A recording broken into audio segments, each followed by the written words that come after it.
12 del libro de Moyer, desajustes articulares.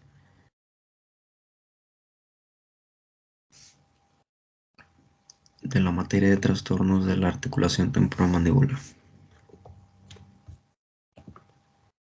Desajustes articulares, ya cuando una vez que ocurren cambios en la estructura del complejo del disco cóndilo, la mecánica articular sufre deterioros. Esto se traduce en signos y síntomas que han permitido entender y hacer una clasificación diagnóstica de los desajustes articulares, dividiéndola en dos grandes grupos. El primero es el desajuste del complejo disco-cóndilo, que va a incluir en los signos y síntomas el desplazamiento del disco, dislocación del disco con reducción y dislocación del disco sin la reducción. El segundo grupo, tenemos incompatibilidades estructurales de las superficies articulares y abarca las adherencias y las alteraciones morfológicas, los desajustes del complejo discocóndilo con el resultado de una función biomecánica normal entre el cóndilo y el disco.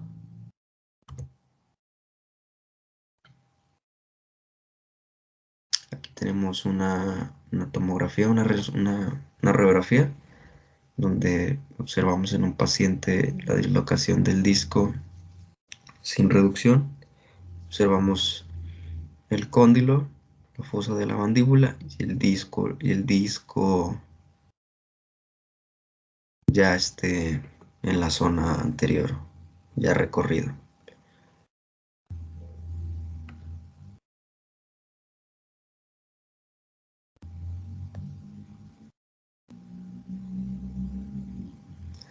Bueno, antes que esto, estos desajustes son también conocidos como desarreglos internos.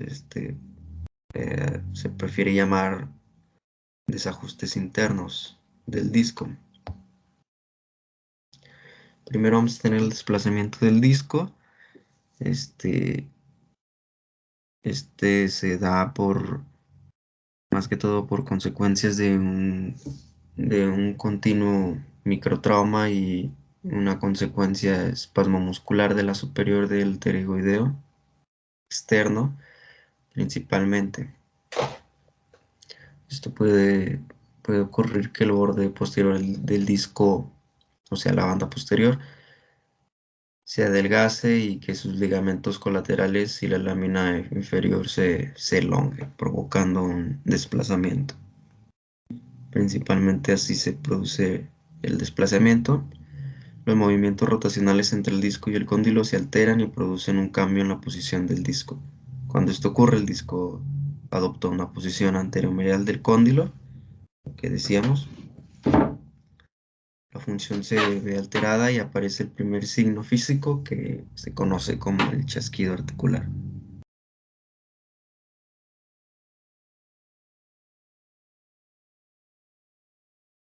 Y aquí vemos en la imagen el desplazamiento del disco. El cóndilo se encuentra ubicado bajo la banda posterior del disco, cuando debería de estar al centro.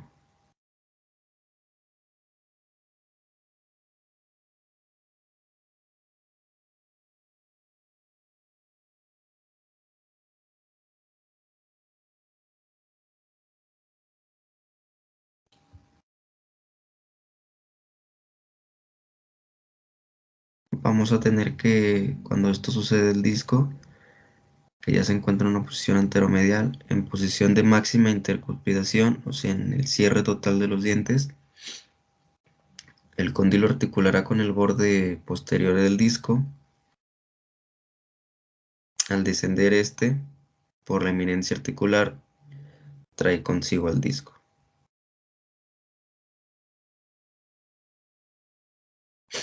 Vamos a tener que, al iniciarse los movimientos de apertura mandibular, a los primeros 15 milímetros de apertura, el disco se mueve hacia atrás súbitamente. Esto va a permitir que el disco restablezca su relación con la zona intermedia provocando un ruido seco, instantáneo y audible conocido como chasquido articular.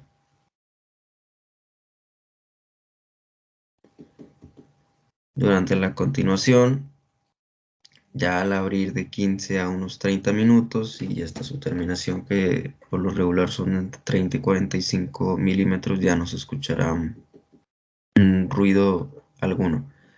Solamente lo escucharemos entre el inicio de los 15 milímetros y al final no habrá un chasquido, un ruido de la articulación.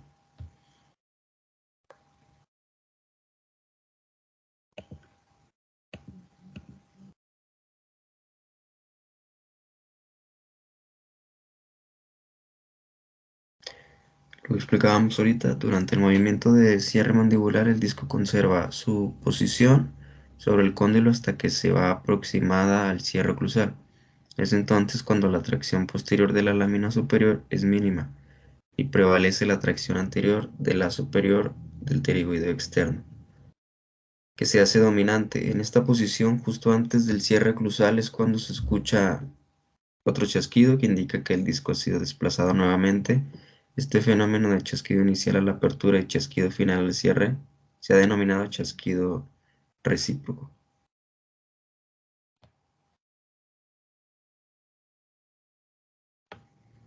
Después vamos a ver los tipos de dislocación con reducción y sin reducción. En la imagen tenemos primeramente una dislocación del disco con reducción.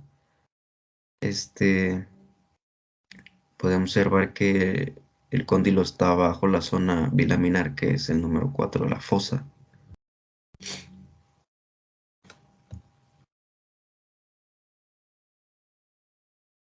Bueno, tenemos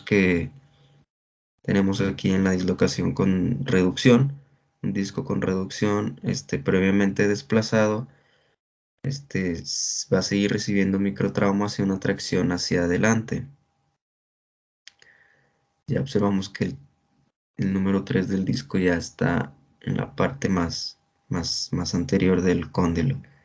Sigue recibiendo microtraumas y una tracción hacia adelante, como mencionamos, cada vez más fuerte al movimiento de apertura y cierre de la superior del pterigoideo externo. Resultará en un adelgazamiento del disco cada vez mayor, así como una continuidad de distensión ligamentosa que se traducirá en un desplazamiento ectópico del disco, donde éste ha perdido su unión con el cóndilo y ya estamos hablando de una dislocación del disco.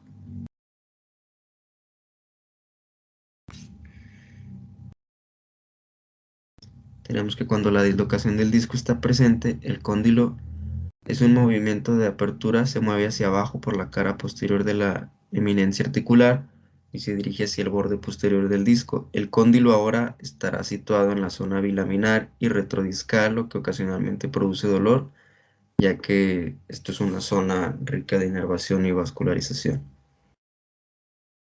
Para estas dos clases descritas es conveniente recordar una regla general.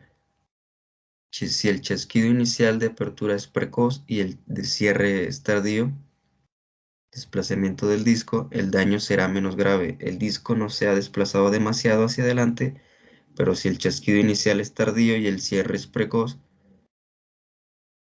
estamos hablando de una dislocación del disco con reducción. El disco se ha desplazado muy adelante, resultante de una condición seria.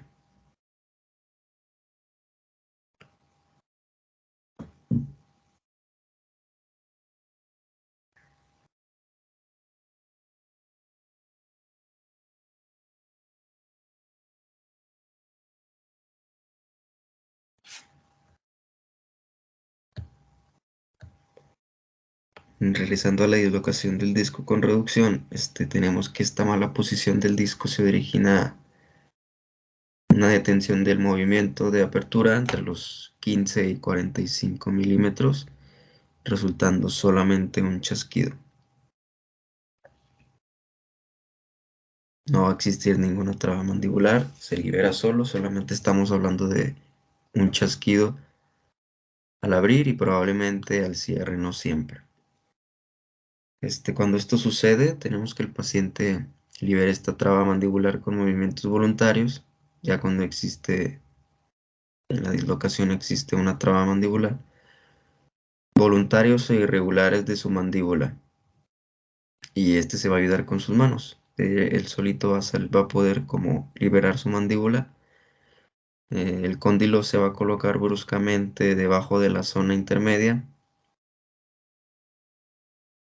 recorriendo sin dificultad ni ruidos la excursión mandibular hacia la máxima apertura, que como mencionamos es de entre los 30 a 45 milímetros, depende de cada paciente.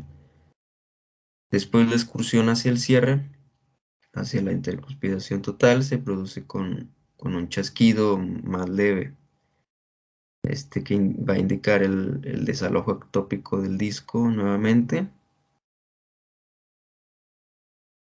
Al poder colocarse el disco nuevamente en el cóndilo, se coloca, no del todo, pero estamos hablando de una posición más o menos normal.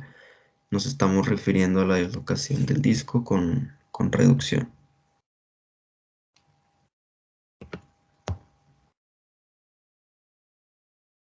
Después vamos a tener en esta imagen, se observa la dislocación del disco sin la reducción. Esto se ocasiona por la persistencia. Anteriormente hablamos de la dislocación del disco con reducción. Entonces, al haber una persistencia de este tipo de dislocación con reducción, vamos a tener como resultado una continuidad de elongación de los ligamentos colaterales y de la lámina retrodiscal inferior.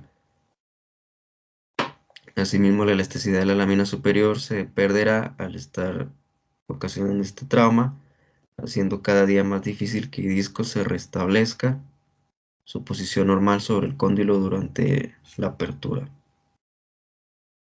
Entonces estamos hablando de como un tipo de fatiga y algo más crónico, más avanzado, el cóndilo se va a desajustar más.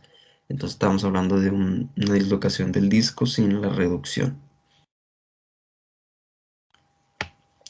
Tenemos que si el cóndilo avanza hacia adelante, pero el disco no regresa a su relación normal entre el cóndilo y la cavidad glenoidea, estamos hablando de una condición patológica llamada dislocación del disco sin reducción, lo que explicábamos ahorita.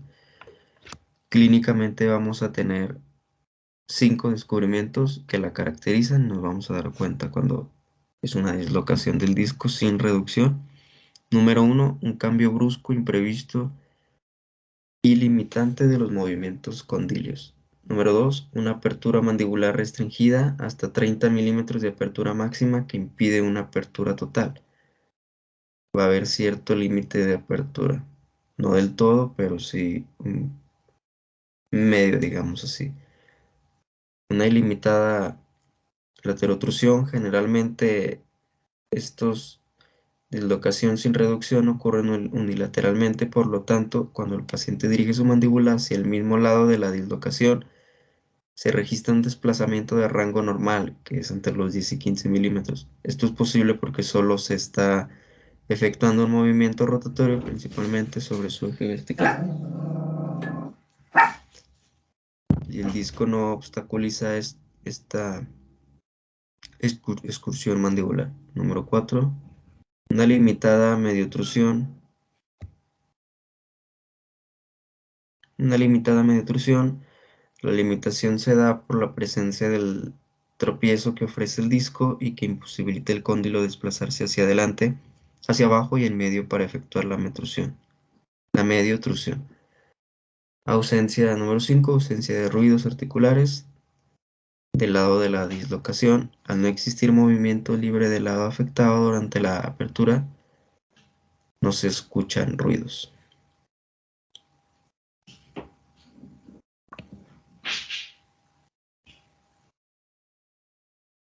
A continuación voy a presentar un video donde explica resumidamente más o menos cómo es que funciona, cómo es que se observa un disco, una dislocación del disco, con reducción y sin reducción, y cómo es que se observan los movimientos de cierre y apertura.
Bueno, la incompatibilidad estructurales. Este va a ser el segundo grupo de desajustes articulares y se refiere a la incompatibilidad de las estructuras y a sus adherencias. Vamos a tener que es lo que las adherencias, esos van a ser unas bandas de tejido conjuntivo fibroso de proliferación anormal que van a reemplazar el tejido normal cuando este se pierde y como consecuencia de diversas lesiones intracapsulares recibidas en la articulación. Esas adherencias van a aparecer en los comportamientos supradiscales o en los infradiscales y pueden aparecer con o sin desajuste del disco. Y también en una articulación sana, los elementos se mueven sin fricción. Y si ocurren cambios en las superficies articulares o en los suministros de líquido sinovial, va a presentar una condición altamente con fricción. Bueno, vamos a tener que existen dos tipos de adherencias que van a ser las temporales y las permanentes. Ahorita voy a hablar de las temporales que se dan como consecuencia de una parafunción, que principalmente es un apretamiento, que los fijan a las superficies articulares. Un solo chasquido cuando el paciente intenta abrir, producido por el despegamiento de la adherencia. Este chasquido se repetirá solamente después de un apretamiento prolongado. Y esas adherencias pueden ser superiores e inferiores. Las superiores van a limitar la traslación del complejo disco-cóndilo, dejando la posibilidad de rotaciones. Y vamos a tener también las infradiscales, que son, o inferiores, que van a limitar la rotación del disco sobre el cóndilo, pero no impide la traslación. En las adherencias permanentes se desarrollan como consecuencia de un macrotrauma o de los desajustes del disco. Los tratamientos sugeridos van a ser la artroscopía, que es un procedimiento quirúrgico mínimamente invasivo para reparar las articulaciones. En este caso, pues el ATM. Y también vamos a tener otro tratamiento que son las movilizaciones manuales efectuadas por el fisioterapeuta. Y las adherencias permanentes también ocurren como secuela secundaria o un desajuste articular. Si el disco está desplazado o dislocado, puede ocasionar este tipo de obstrucciones. En alteraciones morfológicas, la clave para diagnosticar esta incompatibilidad estructural está en que los chasquidos de apertura y de cierre se dan en el mismo momento de apertura.